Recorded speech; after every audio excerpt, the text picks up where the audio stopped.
इंद्र अजामिल की मुक्ति हुई, भगवत धाम गए, पार्षदों ने यमदूतों को समझाया, बड़ी चर्चा है। फिर इंद्र ने बृहस्पति जी का अपमान किया, तब इमरजेंसी गुरु विश्वरूप को बनाया, नारायण कवच की उनसे दीक्षा ली और विश्वरूप से यज्ञ कराया। तो यज्ञ में उन्होंने राक्षसों को आहुति दे दी, जिसके कारण उन्होंने अपने गुरु की हत्या कर दी। इंद्र ने, गुरु जी की मृत्यु हुई और विश्वरूप के पिता महर्षि त्वष्टा ने यज्ञ किया और वृत्तासुर को प्रकट किया। वृत्तासुर इंद्र से युद्ध करने के लिए गए। दधीची ऋषि की हड्डी का वज्र बनाया। अच्छा, दधीची ऋषि ने क्या दान दिया था मैया? दधीची ऋषि ने क्या दान दिया था? क्या क्या? हड्डी, अपने शरीर की। अच्छा, हड्डियों का क्या करेंगे इंद्र? उनके हड्डी से ही वज्र बनाया गया। उस वज्र से वृत्तासुर को उन्होंने मारा, पर वृत्तासुर ने भगवान की स्तुति की और भगवान का चिंतन करते हुए प्राण त्यागे। परीक्षित ने पूछा कि जब वो राक्षस था तो उसने भगवान की स्तुति क्यों की? बोले पिछले जन्म का बड़ा भक्त था।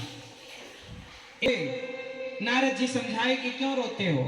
बोले कि मेरा बेटा चला गया। बोले जो आया है वो जाने के लिए आया है, तो मोह में क्यों उलझ रहे हो?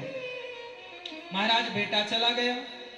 नारद जी ने उस मरे हुए बेटे को जिंदा किया और जिंदा करके कहा बेटा मिल लो अपने पिता से। पिता ने कहा मेरा बेटा। बेटे ने कहा पिताजी आप मेरे किस जन्म के पिता हैं? कितनी बार मेरा जन्म हुआ, मैं किस जन्म का रिश्ता रखूं आपसे? हमारा और आपका कई बार जन्म हो चुका है। कितनी बार जन्म हो चुका है? बहुत। कितने जन्म के माई बाप हैं हमारे, किस किस को माई बाप माने?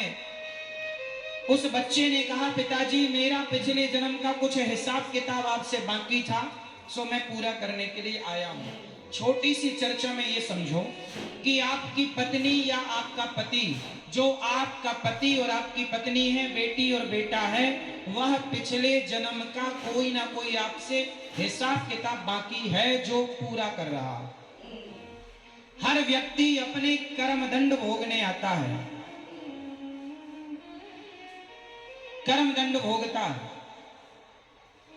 इसलिए आप लोगों को चाहिए कि जो पत्नी मिली है उसमें प्रसन्न रहो, जो बेटा मिला है अच्छा हो या बुरा हो, वो तुम्हारे भाग्य का जो मिलना था मिल गया, अब बदल नहीं सकते।